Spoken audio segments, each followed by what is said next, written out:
Welcome to V3 news. లక్ష్యం సమాజ హితం. నేను ఎమిలియా. బులెటిన్లో ముందుగా హెడ్లైన్స్ చూద్దాం. ఎన్ఆర్సీ సిఏఏ పై వస్తున్న పుకార్లపై నిజామాబాద్ ఎంపీ అరవింద్ ధర్మపురి స్పష్టత. సిఏఏ ప్రతులు ప్రజలందరికీ అందుబాటులో ఉన్నాయి, పూర్తిగా చదివి అర్థం చేసుకోవాలని సూచన. నిజామాబాద్ జిల్లాలో ఎంఐఎం నేత అసాదుద్దీన్ ఓవైసీ బహిరంగ సభను విజయవంతం చేయండి. తెలంగాణ రాష్ట్రం ఉర్దూ అకాడమీ చైర్మన్ రహమత్ అన్సారీ ముస్లింలకు పిలుపు. చిత్తూరు జిల్లా కేవీపల్లి మండలంలో ఘోర రోడ్డు ప్రమాదం. కారును ఢీకొట్టిన ఆర్టీసీ బస్సు, 4 మృతి. డీటెయిల్స్ చూస్తే ఎన్ఆర్సీ సిఏఏ పై వస్తున్న పుకార్లపై నిజామాబాద్ ఎంపీ అరవింద్ ధర్మపురి ఓ ప్రకటన విడుదల చేశారు. ఈ సందర్భంగా ఆయన మాట్లాడుతూ సిఏఏ ప్రతులు ప్రజలందరికీ అందుబాటులో ఉన్నాయి, పూర్తిగా చదివి అర్థం చేసుకోవాలని తెలిపారు. మున్సిపల్స్లో ముందు ఓవైసీ కేసీఆర్ మత రాజకీయం చేస్తున్నారని, అసాదుద్దీన్ ఓవైసీ మున్సిపల్ ఎలక్షన్ ముందు మత కల్లోలాలు సృష్టించి రాజకీయ లబ్ధి పొందాలనుకుంటున్నాడని అన్నారు. అసలు పౌరసత్వ సవరణ బిల్లుకి ఈ దేశ ప్రజలకి ఎటువంటి సంబంధం లేదని తెలిసి కూడా అసలు ప్రకటన కూడా రాని ఎన్ఆర్సీ గూర్చి అనవసర రాద్ధాంతం చేస్తూ ప్రజలను తప్పుదోవ పట్టించే ఈ ప్రయత్నం చేస్తున్నారని ఆగ్రహం వ్యక్తం చేశారు. కేసీఆర్ ఓవైసీ చేతుల్లో కీలుబొమ్మగా మారి వాళ్ళు చెప్పినట్టు ఆడుతూ రాష్ట్ర సామరస్యాన్ని పణంగా పెడుతున్నాడని అన్నారు. ఇదే విషయమై కలెక్టర్కి మరియు కమిషనర్కి సామరస్యాన్ని కాపాడాలని, ఓవైసీ ర్యాలీకి అనుమతి ఇవ్వకూడదని లేఖలు అందజేశామన్నారు. నిన్నగాక మొన్న జరిగిన పార్లమెంట్ సమావేశాలలో సిటిజన్షిప్ అమెండ్మెంట్ బిల్లుకి టీఆర్ఎస్ పార్టీ వ్యతిరేకంగా ఓటేసి హిందువులకి వ్యతిరేకం అని స్పష్టంగా ప్రూవ్ చేసుకున్నారు. దాని తర్వాత 2 రోజుల క్రితం నిజామాబాద్ లో పార్టీలకు అతీతంగా ముస్లింలందరూ కూడా రోడ్డు మీదకి వచ్చేసి పెద్ద ప్రదర్శన, సిటిజన్షిప్ అమెండ్మెంట్ యాక్ట్ కి వ్యతిరేకంగా. ఏ యాక్ట్ అయితే కొన్ని వేల సంఖ్యలో కొందరు వేల సంఖ్యలో ఉన్న హిందువులకి ఏదైతే వాళ్ళు రిలీజియస్ అట్రాసిటీస్ ఫేస్ చేసి పాకిస్తాన్, ఆఫ్ఘనిస్తాన్, బంగ్లాదేశ్ నుంచి వచ్చినారో కొన్ని వేలలోనే ఉన్నారు, వాళ్ళకి ఇక్కడ సిటిజన్షిప్ ఇవ్వడానికి, పౌరసత్వం ఇవ్వడానికి అయితే యాక్ట్ తీసుకొచ్చిందో ప్రభుత్వం, దానికి టీఆర్ఎస్ పార్టీ ఎంఐఎంతో కలిసి వ్యతిరేకంగా హిందువులకి ఓటేసిన విషయం అందరికీ తెలిసిందే.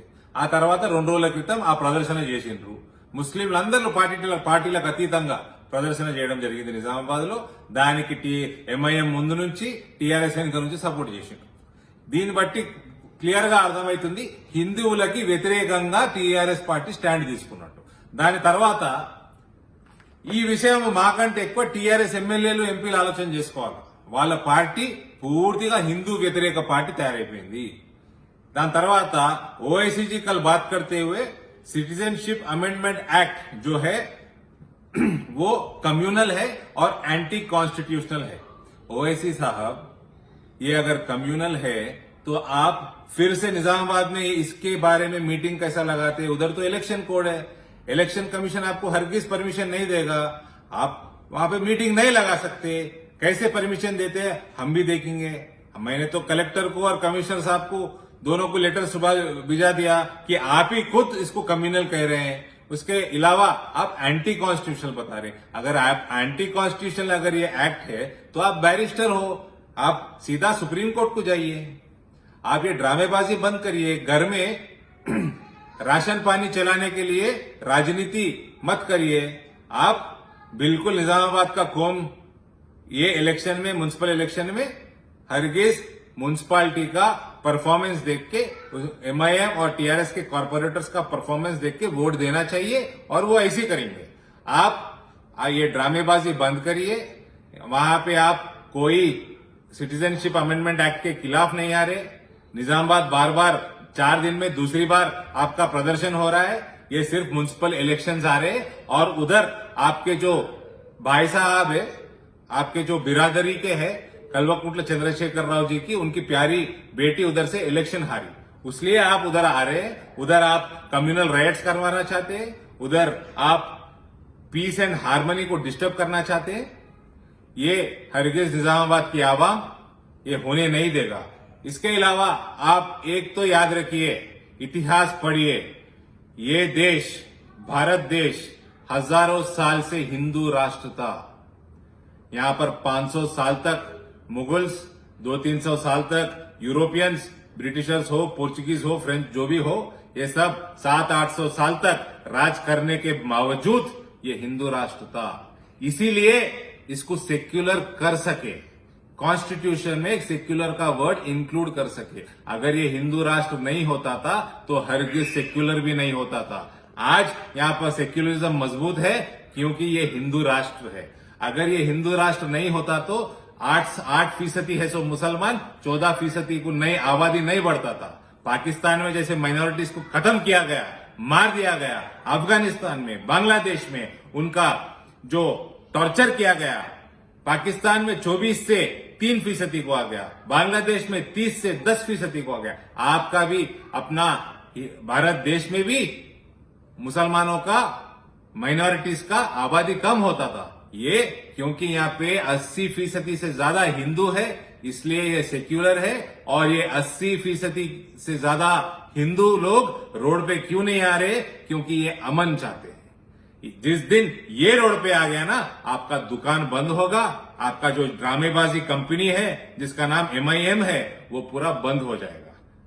ये आप ये ड्रामेबाजी बंद करिए, भड़काऊ भाषण बंद करिए, इससे मुसलमान कौम का कुछ फायदा नहीं है। आप पहले हैदराबाद में अच्छा MP बनने का काम करिए, बाद में मुसलमानों का मसीहा बन के उतरिए। आप कोई मुसलमानों का मसीहा नहीं है, आप बिल्कुल मुसलमानों का वोट KCR को बेच दे रहे हैं। हर इलेक्शन में हंड्रेड्स ऑफ क्रोर्स लेके आप बेच रहे हैं।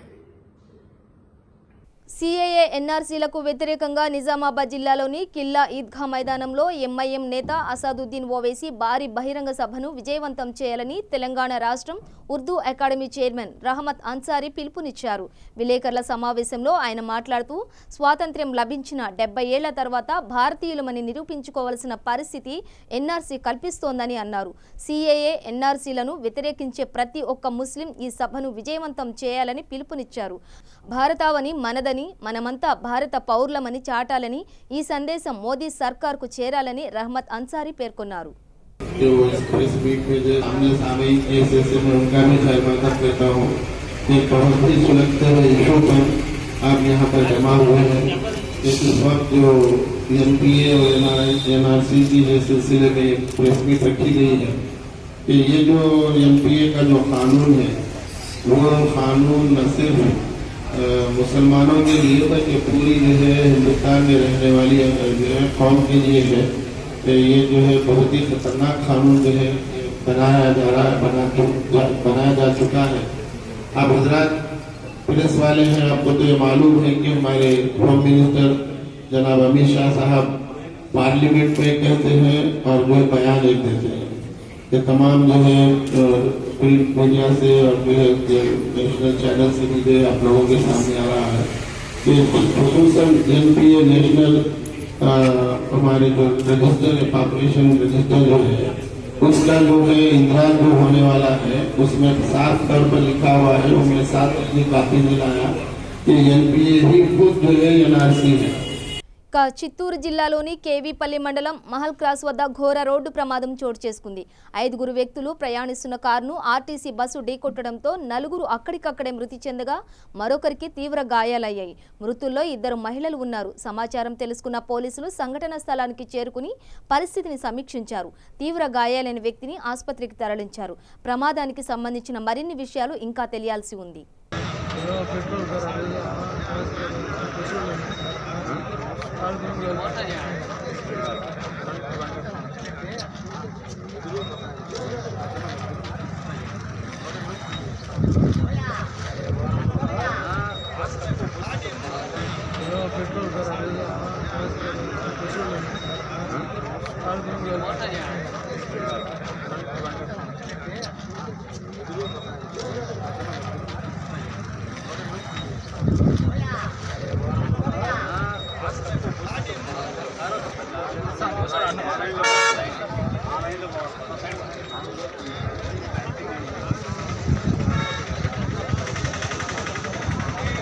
మంచిర్యాల జిల్లా మందమర్రి సర్కిల్ పోలీస్ ఆధ్వర్యంలో 5వ తెలంగాణ రాష్ట్ర ఇంటర్ డిస్ట్రిక్ట్ జూనియర్ వాలీబాల్ పోటీలకు ముఖ్య అతిథులుగా Ramagundam police commissioner Shri V Satyanarayana, IPS Ramagundam police commissionerate పరిధి, మంచిర్యాల జిల్లా రామకృష్ణపురి ఠాగూర్, ఏసీపీ బెల్లంపల్లి రెహమాన్ హాజరై ప్రారంభించారు.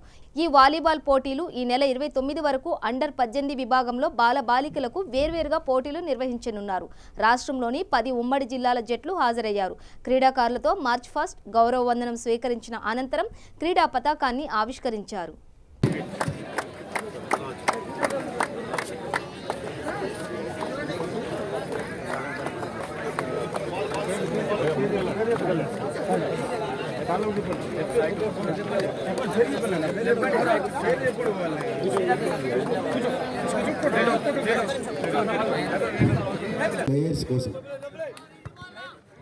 ప్లేయర్స్ కోసం ఏవైతే సీట్లు వచ్చారో వాళ్ళకి మాత్రం వాళ్ళని కేటాయించారు.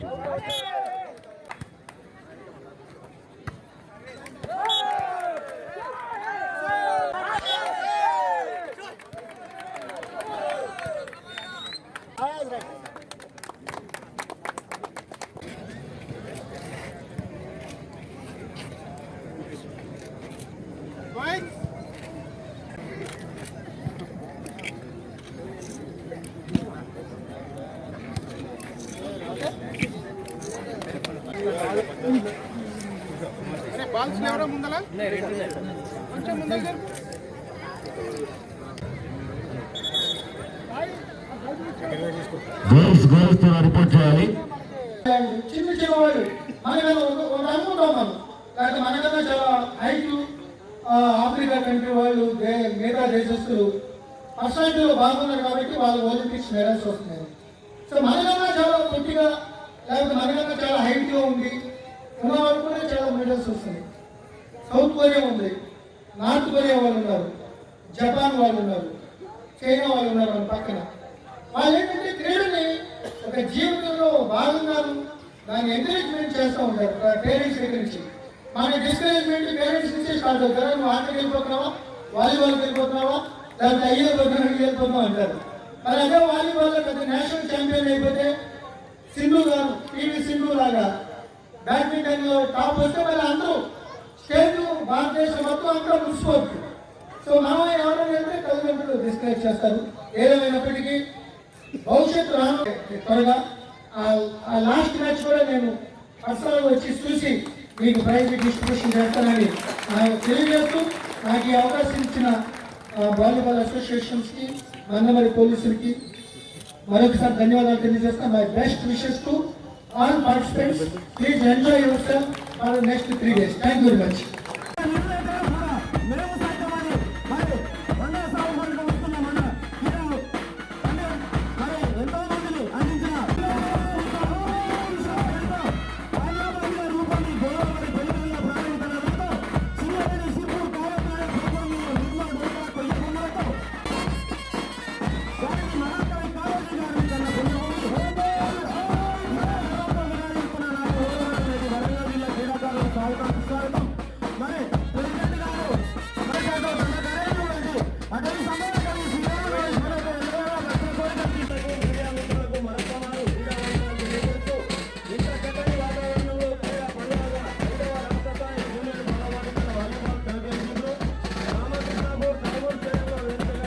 ఇక కరీంనగర్ జిల్లా టవర్ సర్కిల్ ప్రాంతంలో అగ్ని ప్రమాదం చోటు చేసుకుంది. ఓ టిఫిన్ సెంటర్లో అకస్మాత్తుగా మంటలు చెలరేగాయి.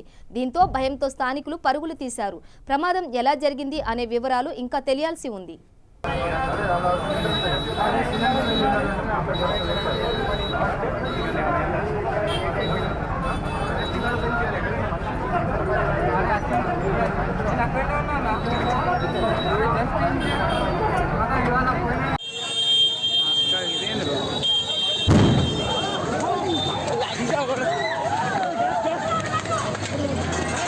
సంగారెడ్డి జిల్లా నారాయణఖేడ్ మండలంలో ఘోర రోడ్డు ప్రమాదం చోటు చేసుకుంది. రుద్రారం గ్రామ శివార్లో గుర్తు తెలియని వాహనం ఓ వ్యక్తిని ఢీకొట్టడంతో అక్కడికక్కడే మృతి చెందాడు. క్షతగాత్రుడు బండారాన్పల్లి పంచాయతీ పరిధి మియంపూర్ తండాకు చెందిన రమేష్ గా గుర్తించారు. రమేష్ మృతితో కుటుంబ సభ్యులు బోరున విలపించారు.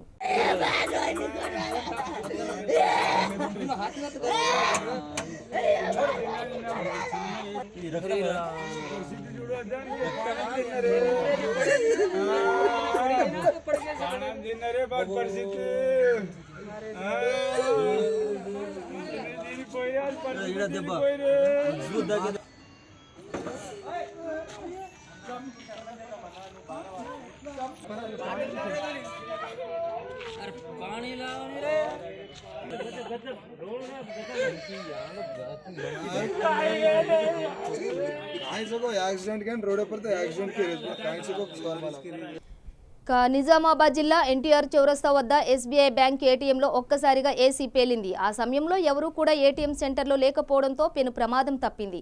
ఏటీఎం సెంటర్ పూర్తిగా పొగతో కమ్ముకుపోయింది. ఇది గ్రహించిన ఎస్బీఐ అధికారులు ఘటనా స్థలానికి వచ్చి పరిశీలించారు. కలెక్టర్ కార్యాలయంలో చెట్లు నరికే సమయంలో ఎస్బీఐకి సంబంధించిన వైరు తెగిపడడంతో ఈ ఘటన జరిగిందని అన్నారు.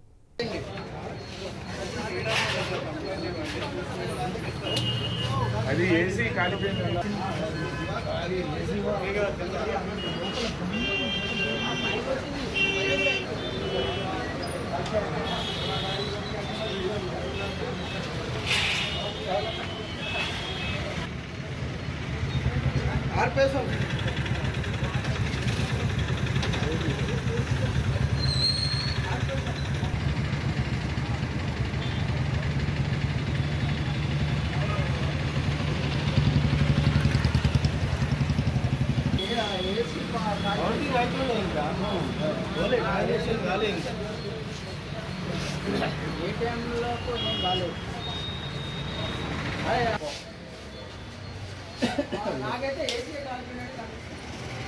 మెరుపులు ఎక్కడ వస్తున్నాయి?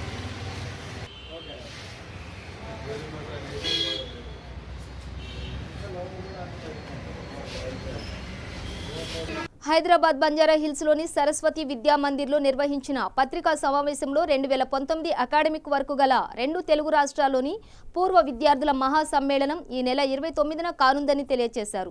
ఈ కార్యక్రమంలో సరస్వతి శిశు మందిర్ కార్యదర్శి యుగేందర్ రెడ్డి మాట్లాడుతూ ఈ నెల 29న 2 తెలుగు రాష్ట్రాల్లోని మొత్తం 20,000 మంది పూర్వ విద్యార్థుల సమ్మేళనం బండ్లగూడలోని శ్రీ శారదాధామంలో కానుందని, దానికి తగు ఏర్పాట్లు పూర్తి అయ్యాయని, పట్టణంలోని పలు చోట్ల నుండి బైక్ ర్యాలీగా మొదలుకొని శారదాధామం వరకు కొనసాగించి అక్కడ ఉదయం పూర్వ విద్యార్థుల సమ్మేళనం కార్యక్రమం జరగనుందని తెలిపారు.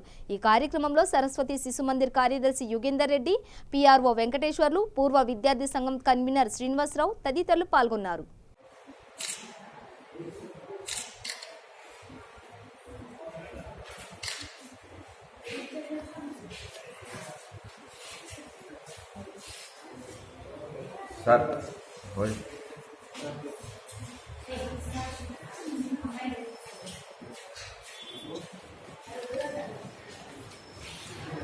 రెడ్డి, శ్రీ సరస్వతి విద్యాపీఠం భాగ్యనగర్ విభాగ కార్యదర్శి. నేను పి యుగంధర్ రెడ్డి, శ్రీ సరస్వతి విద్యాపీఠం భాగ్యనగర్ విభాగ కార్యదర్శి. 2 తెలుగు రాష్ట్రాల్లో ఉన్నటువంటి శ్రీ సరస్వతి శిశు మందిరాల్లో చదివినటువంటి పూర్వ విద్యార్థుల యొక్క మహాసమ్మేళనాన్ని డిసెంబర్ 29వ తేదీ నాడు హైదరాబాద్ సమీపంలో ఉన్నటువంటి బండ్లగూడ దగ్గరలో ఉన్నటువంటి శారదాధామంలో నిర్వహించబోతున్నాం. దానికి దాదాపు 15,000 మంది 2 తెలుగు రాష్ట్రాల నుంచి పూర్వ విద్యార్థులు హాజరవుతున్నారు. ఈ కార్యక్రమంలో ముఖ్య అతిథిగా పరమ పూజ్య మోహన్ టి భాగవత్ గారు, సరసంఘ చాలకులు, రాష్ట్రీయ స్వయం సేవక సంఘాలు ముఖ్య అతిథిగా హాజరై వారి యొక్క సందేశాన్ని ఇవ్వడానికి అంగీకరించారు. ఈ సందేశం వినడం కోసం పూర్వ విద్యార్థులు, పూర్వ ఆచార్యులు మరియు వివిధ పాఠశాల యొక్క యాజమాన్య కమిటీలు అందరూ కూడా చాలా ఉత్సాహంతో రావడం కోసం రిజిస్ట్రేషన్ చేసుకున్నారు. దాదాపు ఇప్పటికీ 20,000 మంది వరకు రిజిస్ట్రేషన్ చేసుకున్నట్టు మాకు సమాచారం వచ్చింది. 2 రాష్ట్రాల్లో ఇంకా ఈ సంఖ్య పెరుగుతుంది. రిజిస్ట్రేషన్ చేసుకున్న అందరూ వచ్చే అవకాశం ఉంది. నా పేరు శ్రీనివాసరావు. నేను ఇక్కడ పూర్వ విద్యార్థి కమిటీ నుంచి కన్వీనర్గా ఇక్కడ పనిచేస్తున్నాను. మేము 3 నెలల నుంచి మేము ఇక్కడ ఎవ్రీ వీక్ మీటింగ్లు పెట్టుకుంటూ పూర్వ విద్యార్థులను మొత్తం మేము ఇక్కడ సమకూర్చడం, వల్ల వాళ్ళ ఫోన్ నెంబర్లు సేకరించడం ఇది జరిగింది. రేపు 29వ తారీఖు జరిగే పూర్వ విద్యార్థి సమ్మేళనం ఏదైతే ఉందో ఇది నిజంగా చాలా అద్భుతమైన ప్రోగ్రాం. దీనికి మోహన్ జీ భగవద్జీ గారు రావడం మాకు చాలా అదృష్టంగా భావిస్తున్నాము. మేము 30 ఏళ్ల తర్వాత మా సహా విద్యార్థులందరూ మేము కలుసుకోవడం, మళ్ళీ మేము వాట్సాప్ గ్రూప్లో మేము జాయిన్ అవ్వడం, ఇది మేము ఎంతో సంతోషంగా మాకు జరుగుతుంది. ఇలాగే ఇంత మంచి ప్రోగ్రాం ఇక్కడ జరగడం మేము అదృష్టంగా భావిస్తున్నాం. మేము ఈ సేవ మాకు విద్యాపీఠం నుంచి లభించడం ఇది కూడా మేము అదృష్టంగా భావిస్తాం. ఖమ్మం జిల్లా అఖిలపక్ష ఆధ్వర్యంలో భక్త రామదాస్ కళాక్షేత్రంలో రాజ్యాంగాన్ని రక్షిద్దాం, ప్రజాస్వామ్యాన్ని కాపాడదాం అనే అంశంపై జరిగిన అవగాహన సదస్సు ఏర్పాటు చేశారు.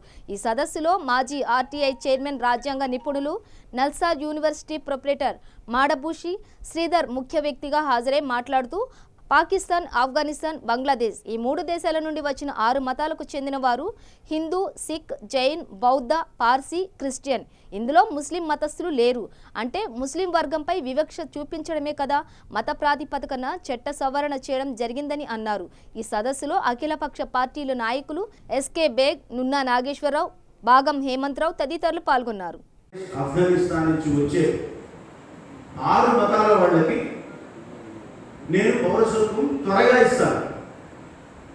మనకి ఈ దేశాల నుంచే కాకుండా చుట్టుపక్కల ఉన్న ఇతర దేశాల నుంచి కూడా మన దేశంలోకి వలస వచ్చిన వాళ్ళు, శరణార్థులై వచ్చిన వాళ్ళు, అక్కడ హింసలు భరించలేక వచ్చిన వాళ్ళు, పొట్టదిప్పులు పనిచేసుకోవడం కోసం వచ్చిన వాళ్ళు రకరకాల మంది ఉంటారు మన దేశంలో. వీళ్ళందరూ మైగ్రెంట్స్ అంటారు. ఇల్లీగల్ మైగ్రెంట్స్ అంటే ఏమిటంటే అనుమతి లేకుండా వచ్చిన వాళ్ళు ఇల్లీగల్ మైగ్రెంట్స్. ఇన్ఫిల్ట్రేటర్స్, చొరబాటుదారులు ఎవరంటే ఈ దేశంలో విధ్వంసం సృష్టించడానికి చాటుమాటు ధోరణిలో ఈ దేశంలో చొరబడిన వాళ్ళని చొరబాటుదారులు అంటారు. ఇన్ని రకాల విషయాలు ఉన్నాయి ఈ దేశంలోకి వచ్చే వాళ్ళ విషయం.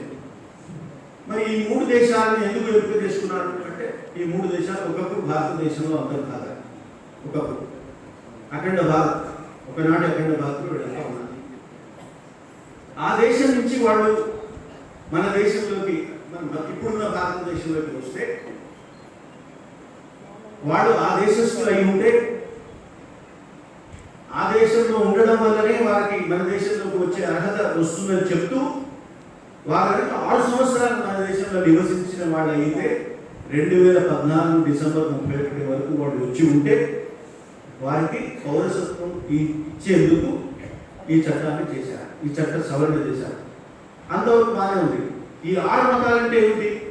Hindu, Sikh, Jain, Buddhist, Parsis and Christians. ఈ 6 మతాల పేరులో ముస్లిం పేరు లేదు. ఎందుకు లేదు? ఈ చట్టం చేస్తూ వాళ్ళు ఏమన్నారంటే పర్సెక్యూటెడ్ మైనారిటీస్, అంటే ఆ దేశాలలో మెజారిటీ మతస్థుల చేత హింసకు గురైన అల్పసంఖ్యాక వర్గాల వారు ఈ మతాల వాళ్ళైతే వారు మన దేశంలోకి వచ్చి 6 ఏళ్ళు ఉన్నట్టయితే వారికి మేము పౌరసత్వం ఇస్తాము. మన పౌరసత్వ చట్టం ఒరిజినల్ చట్టం ఏముంది? ఒరిజినల్ చట్టం ఏముందంటే ఏ దేశం నుంచి వచ్చిన వాళ్ళైనా సరే ఈ దేశంలో ఒకవేళ వాడు బాధితులై శరణార్థులై మన దేశంలోకి వస్తే ఈ దేశంలో వచ్చిన తర్వాత ఈ దేశంలో 11 సంవత్సరాలు నివసిస్తే 11 సంవత్సరాల నివాసం తర్వాత దరఖాస్తు పెట్టుకుంటే వారికి పౌరసత్వం ఇస్తామని భారతదేశ పౌరసత్వ చట్టం 1955 చెప్తున్నారు. ఈ రెండింటికి తేడా గమనించారా? అక్కడ దేశాల పరిమితి లేదు, మతాల పరిమితి లేదు. ఇక్కడ దేశాల పరిమితి ఉంది, మతాల పరిమితి.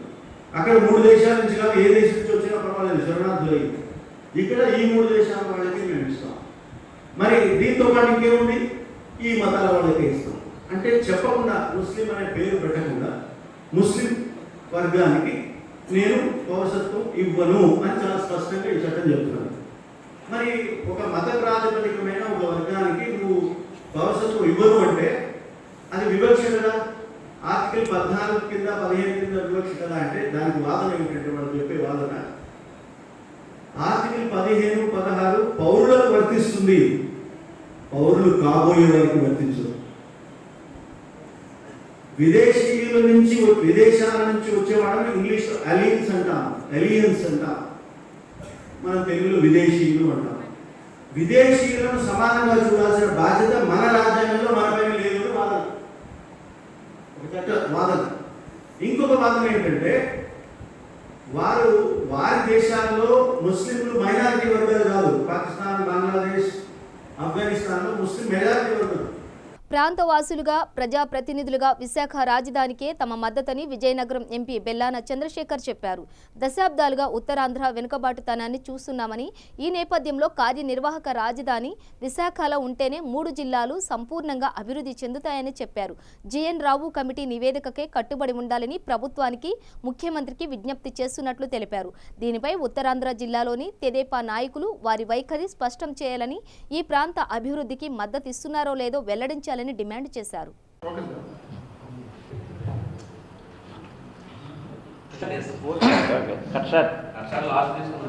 అసెంబ్లీ చెప్పాడు హైదరాబాద్లో అలాగే ల్యాండ్ ఇచ్చేస్తే